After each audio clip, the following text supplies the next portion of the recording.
पार्थाय प्रतिबोधितां भगवता नारायणेन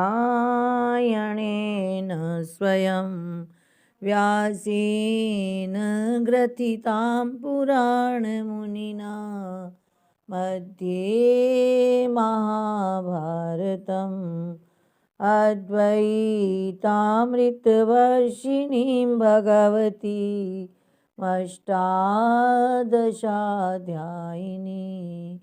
मम्ब त्वामनुसन्दधामि भगवद्गीते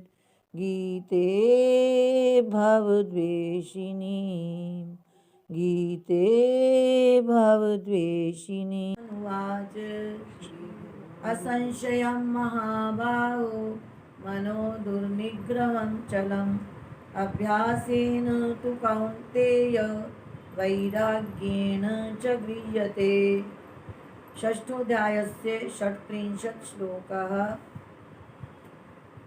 छठे अध्याय का 36वां श्लोक। इससे ऊपर भगवान श्री कृष्ण ने बतलाया कि हे महाबाहो, निस्संदेह आपका यह कथन ठीक है कि मन चंचल है और इसकी गति को रोकना कठिन है, परंतु अभ्यास और वैराग्य से वश में किया जा सकता है। महाबाहो शब्द संबोधन दिया कि आप कर सकते हो, शक्तिशाली हो और कौन्तेय कुंती के पुत्र हो, अभ्यास भी कर सकते हो, वैराग्य को भी धारण कर सकते हो, तो मन तो स्वयं ही वश में हो ही जाएगा। क्योंकि फिर आगे बतला रहे हैं भगवान, यह पुनः असंयत आत्मा, और हे अर्जुन जो फिर असंयमित अंतःकरण वाला है, जिसने अपने अंतःकरण को संयमित नहीं किया, तेन उसके द्वारा योग प्राप्त करना कठिन है। असंयतात्मना योगो दुष्प्राप इति मे मतिः वश्यात्मना तु यतता शक्यो वाप्तुमुपायतः।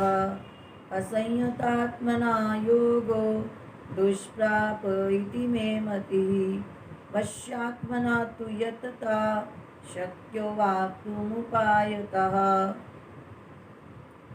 असंयतात्मना, जिसका अंतःकरण संयमित नहीं है, उसके द्वारा योगो दुष्प्राप, योग प्राप्त करना कठिन है। इति मे मतिः, ऐसा मेरा मत है। वश्यात्मना तु यतता, किंतु यतता प्रयत्नशील, वश्यात्मना जिसने अपने अंतःकरण को वश में किया हुआ है, ऐसे पुरुष के द्वारा शक्यो संभव है, अवाप्तुम प्राप्त किया जाना, योग प्राप्त किया जाना संभव है। उपायतः, जो उपाय ऊपर कहा गया है, अर्थात अभ्यास और वैराग्य के उपाय के द्वारा वह अपने इस चंचल मन को प्रयत्न पूर्वक वश में करके योग को प्राप्त कर सकता है।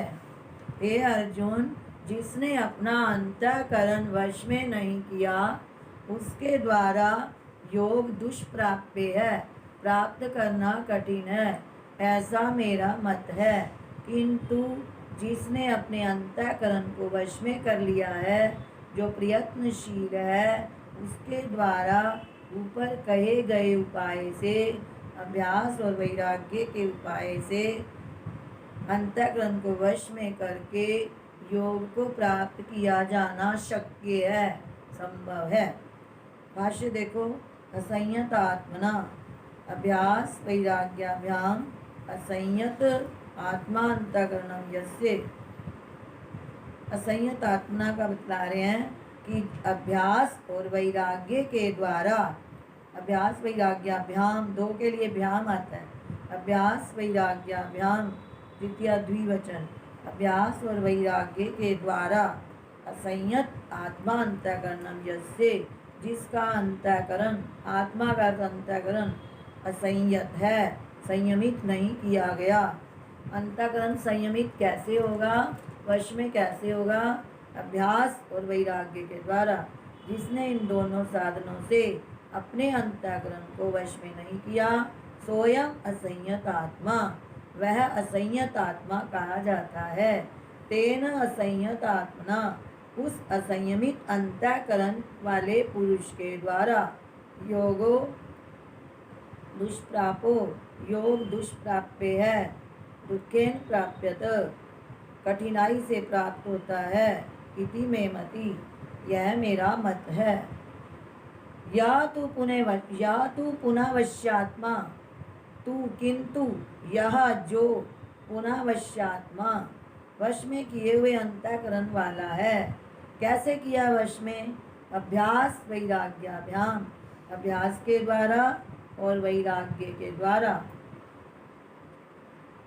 अवश्यत्वम, अभ्यास वैराग्याभ्याम, वश्यत्वम, यहाँ पर वश्यत्वम आपादित आत्मा मनोयस्य, जिसने पुनः अभ्यास और वैराग्य के द्वारा वश्यत्वम आपादित, वश में कर लिया है।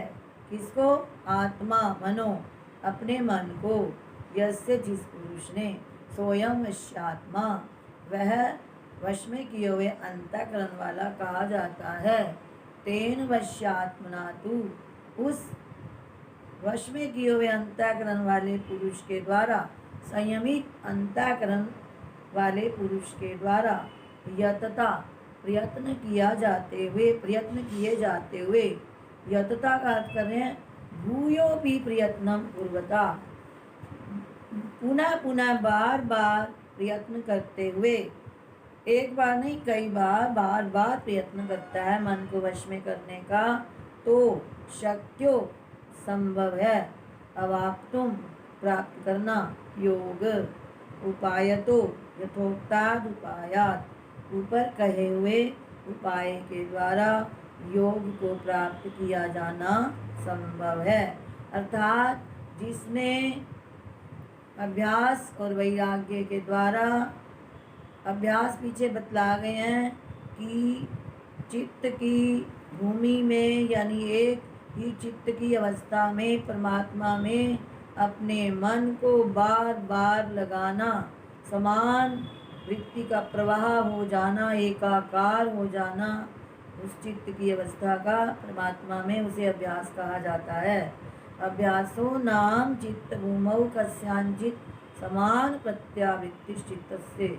और वैराग्य बतला गए हैं कि इस लोक के, परलोक के और प्रिय जितने भी विषय पदार्थ हैं उनमें दोष दर्शन होना, किसी में गुण दिखाई ना देना, दोष दर्शन का अभ्यास करके तृष्णा से रहित हो जाना। दृष्टा दृष्ट इष्टेभ्यो दोष दर्शनाभ्यासात् वैतृष्ण्यम तेन च वैराग्यम। तो ये अभ्यास और वैराग्य जिसने नहीं अपनाए, जिसने अभ्यास और वैराग्य के द्वारा अपने अंतःकरण को संयमित नहीं किया, उसके द्वारा तो ये योग प्राप्त किया जाना अति कठिन है। किंतु जिसने अभ्यास और वैराग्य के द्वारा अपने अंतःकरण को वश में कर लिया है, उसके द्वारा यह योग प्राप्त किया जाना संभव है। योग प्राप्त करना ही परमात्मा की प्राप्ति है। परमात्मा की प्राप्ति अभ्यास और वैराग्य से अंतःकरण को वश में करके ही हो सकती है। दोबारा देखो इसका भाष्य।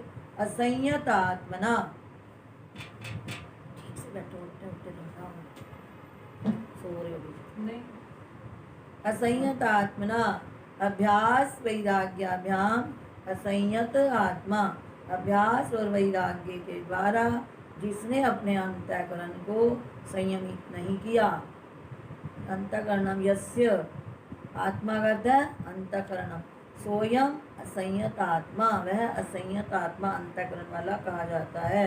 तेन असंयत आत्मा, उस असंयमित अंतःकरण पुरुष के द्वारा, अंतःकरण वाले पुरुष के द्वारा योगो दुष्प्रापो, योग दुष्प्राप्य है, दुखेन प्राप्यते, दुख पूर्वक प्राप्त किया जाता है। उसको कई जन्म जन्मांतर लग जाते हैं, अंत में ये तो करने ही पड़ते हैं अभ्यास और वैराग्य, तभी अंतःकरण शुद्ध होता है, वश में होता है। इति में मति, यह मेरा मत है। भगवान श्री कृष्ण कह रहे हैं अभ्यास और वैराग्य के द्वारा अंतःकरण को संयमित करके ही योग प्राप्त किया जा सकता है। या तो पुनः वश्यात्मा, किंतु जो वश्य आत्मा अर्थात अभ्यास वैराग्याभ्याम, अभ्यास और वैराग्य के द्वारा वश्यत्वम आपादित आत्मा मनोयस्य, जिसने अपने आत्मा को मन को वश में कर लिया है, स्वयं वश्यात्मा, वह संयमित अंतःकरण वाला, तेन वश्यात्मना तु, उस वश में किए हुए अंतःकरण वाले पुरुष के द्वारा तो यतता प्रयत्न करते हुए पुरुष के द्वारा तो, यतता का अर्थ कहते हैं एक बार नहीं, भूयो भी प्रयत्न पूर्वता, बार बार प्रयत्न किए जाते हुए शक्यो संभव है क्या, अवाप्तुम योग प्राप्त किया जाना, उपाय तो उपाय से संभव है, यथोक्ताद उपायात, जो उपाय ऊपर कह आए हैं, अर्थात अभ्यास और वैराग्य रूपी उपाय से उसके द्वारा यह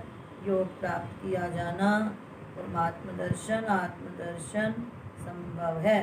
परमात्म दर्शन के लिए अभ्यास और वैराग्य के द्वारा अंतःकरण को संयमित करके शुद्ध करके ही परमात्मा की प्राप्ति हो सकती है। अभ्यास और वैराग्य के द्वारा अंतःकरण को संयमित निर्मल शुद्ध करके ही परमात्मा की प्राप्ति हो सकती है, अन्यथा नहीं। इस श्लोक से ये स्पष्ट हुआ। ओम तत्सत।